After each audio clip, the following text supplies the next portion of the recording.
China 14 Nagaland Legislative Assembly la 4th session akridin aji March 1st din de alak-alak mamla upar charcha kurigina House to adjourn to she. House bra desh laga infamous Indo-Myanmar border free movement regime hatawali upar loigna charcha kuribali nimide. Deputy Chief Minister Y. Pattonborough resolution move krishe. Pattonborough resolution de jinaishe ge central sorgar laga itu measures bra hardship or inconvenience allow upar jinaishe. Center Sorgar laga Katambra International Border di takalaga Purana Sal historical, social, tribal or economic ties can get disrupt kuribo quick nachnaisha. Mamla upurluigna House for Government of India gi takan laga fetla do reconsider kurigna FMR do suspend kuribali aro Indo-Myanmar fencing do hatawali pinti krishe. Our members bra FMR upur unanimously resolution pass krishe. FMR upur House members bra charge of Korea sanksaw. Mr. Speaker, sir, the decision to revoke the FMR and fence the India-Myanmar border is currently surrounded by misconceptions and misrepresentations of the prevailing reality. The colonial boundaries drawn in 1856 after the Anglo-Burmese War respected the close traditional, customary and kinship ties among the two bordering countries, that is Myanmar and India.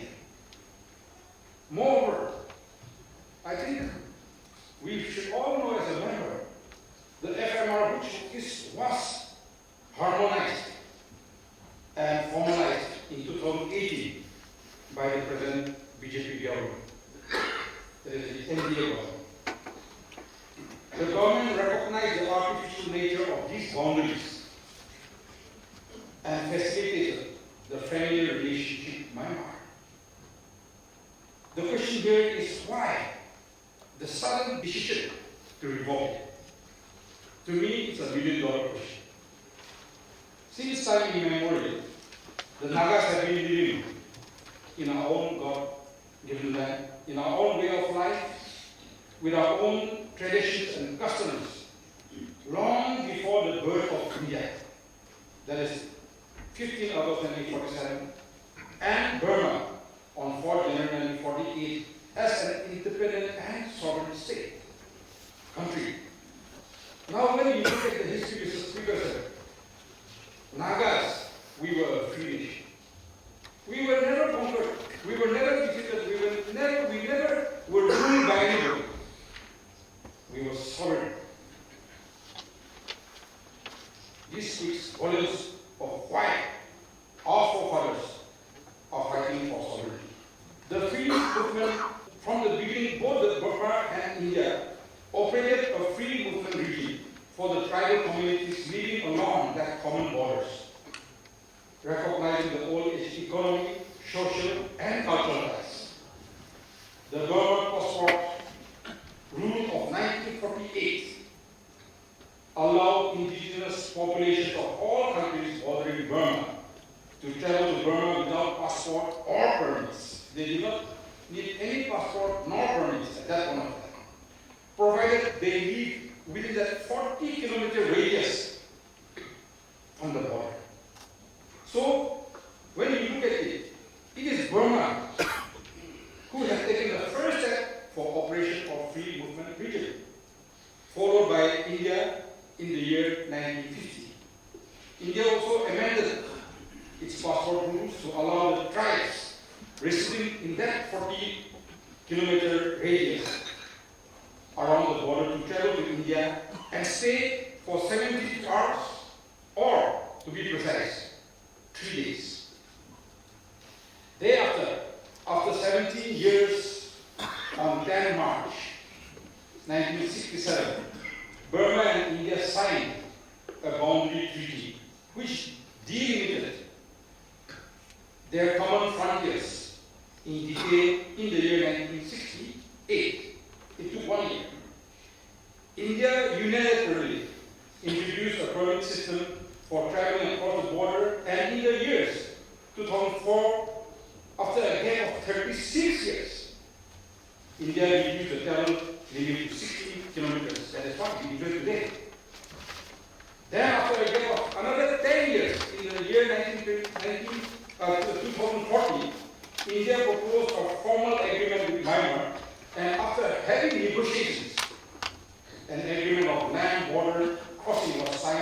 by the two countries on 11 May 2018.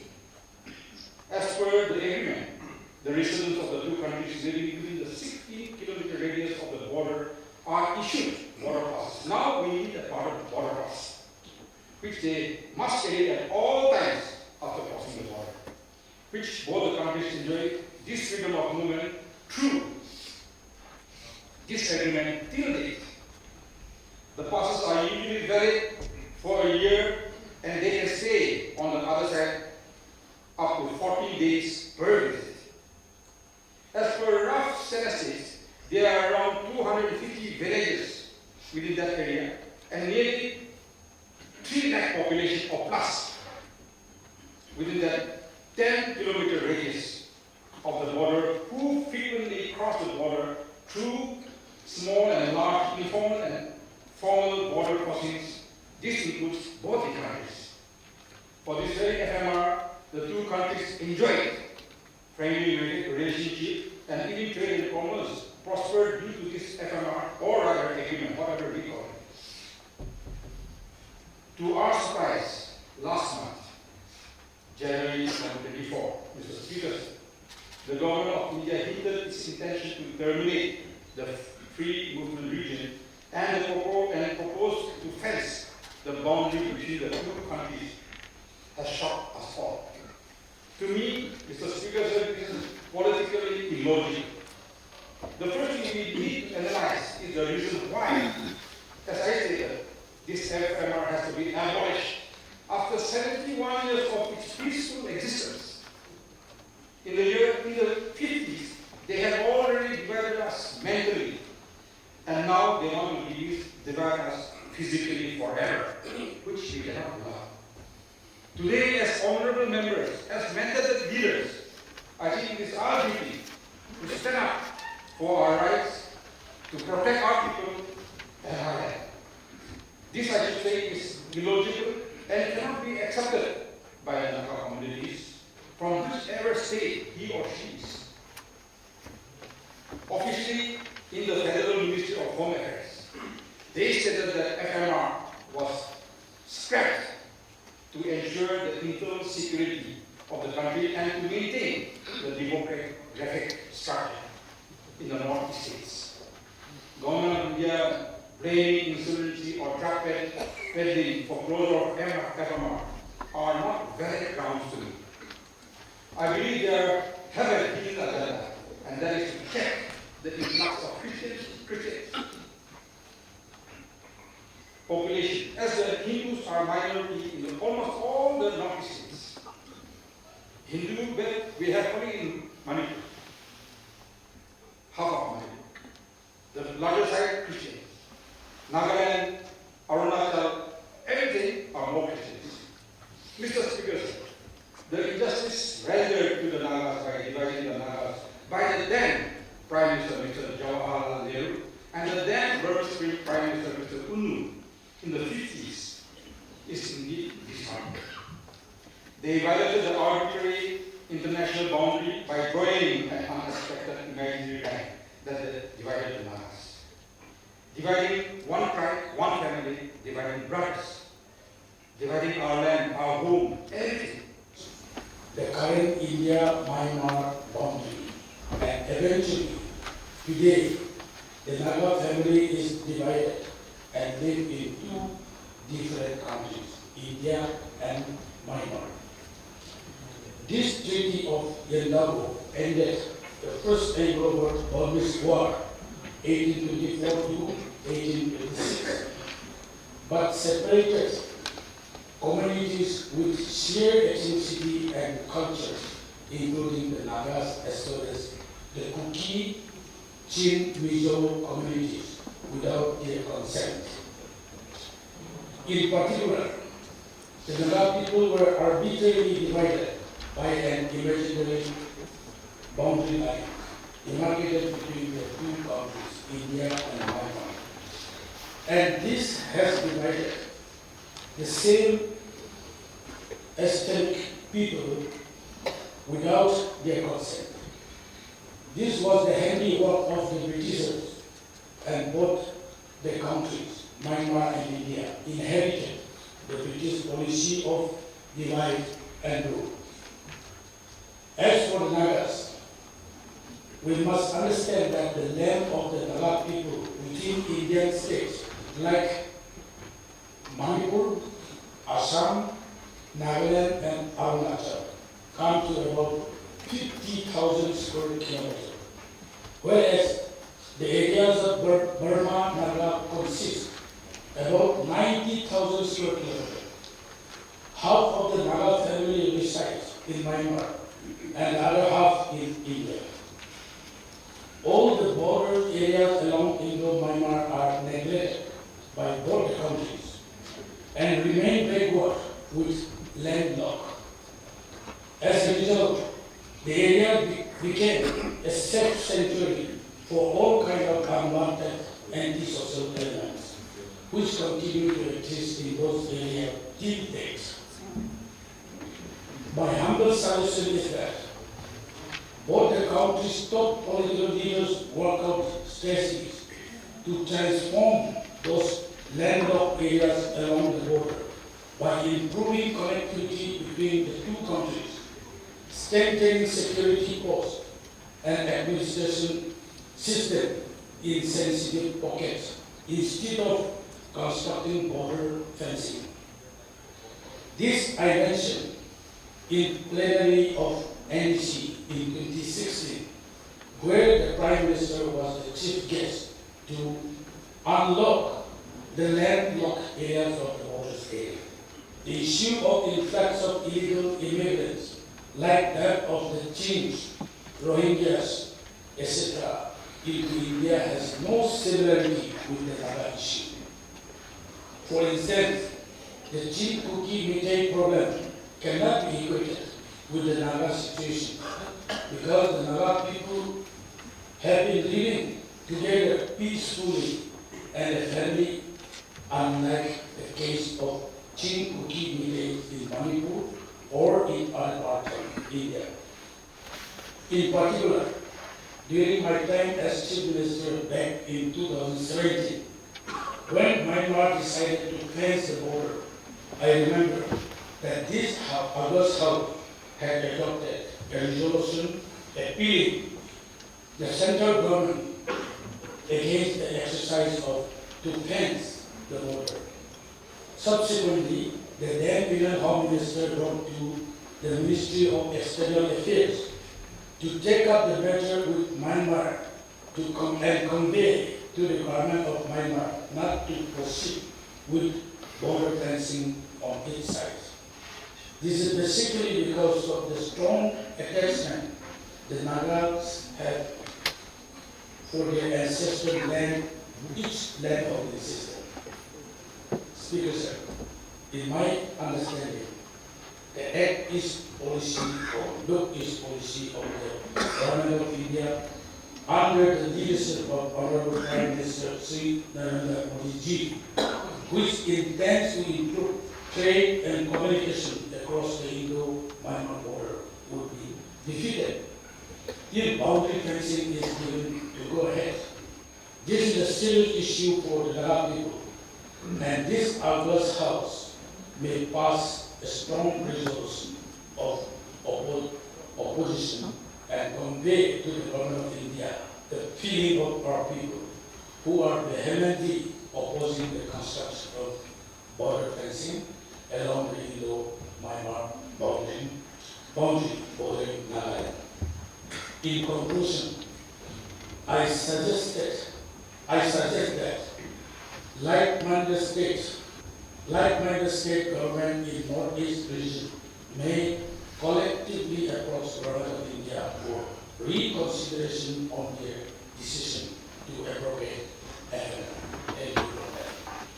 Speaker sir, talking about the sudden decision for termination of the free moving regime by the Government of India at the instance of certain states not taking the views of the measures and others is tantamount to creating of barriers amongst the natural relationship of the same fraternity, which will lead to disparities, severing the interactions of people who are forcefully put into different nations Speaker sir, the decision to fence Indo-Myanmar border is also tantamount to parting with a huge area of land belonging to the Indian nation to Myanmar, as we, Naga, been under the union of India for now.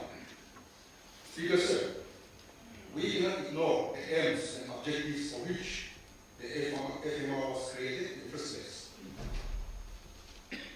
We all know that the FMR has played a crucial role in promoting cultural exchange and regional integration between the people of the same communities in two nations. The decision to scrap the FMR appears to have been made without sufficient public consultation or transparent discourse. The abrupt termination of this age-old established and seasoned commission for free movement raises questions about the impact on communities and individuals who have benefited from the ease of movement across borders. In this connection, Speaker sir, I suggest that our state government to urge the central government for reconsideration of its decision, taking into account the potential consequences on bilateral relations and the long-standing connections between the people of India and Myanmar, advocating for a collaborative approach involving open dialogue with all the stakeholders, considering diverse perspectives and seeking alternative solutions that address concerns without compromising the principle of free movement. Thank you, Mr. President. Speaker sir, in view of the recognition of the fact that the tribal communities living on both sides of the bordering areas of India and Myanmar share most familiar cultural and economic ties. Right from the beginning, both India and Myanmar have made provision facilitating free movement of tribal peoples across the border. This solution continued for about 2 decades, and then in August 1968, a permit system was introduced by the government of India for traveling across the Myanmar border. It is stipulated that both India and Burmese citizens should carry permits issued by their respective governments while entering into India. India and Myanmar share 1,643 kilometers long bordering which touches 4 northeastern states, Mizoram, Arunachal Pradesh, Manipur, and Naga. Speaker sir, the State Cabinet, in its meeting held on 8 February 2024, deliberated on the matter, and it was decided to request the central government to continue the FMR and also to enact appropriate regulation and lay down process for movement of people across the border. In close consultation with the people inhabiting the border areas of the state, the Cabinet further decided to request for suitable bringing in the village council authorities concerned in the entire system of regulation of FMR. The state government has accordingly conveyed its key concern to the government of India and sincerely requested for the sake of the people of our state to continue with FMR and also to work out regulation for movement of people across the borders in close consultation with the people inhabiting the border areas and for bringing in the village council in the entire system of regulation. Speaker sir, I conclude by stating that we remain committed to continue pursuing for an early and favorable response of the Government of India to our pleas in regard to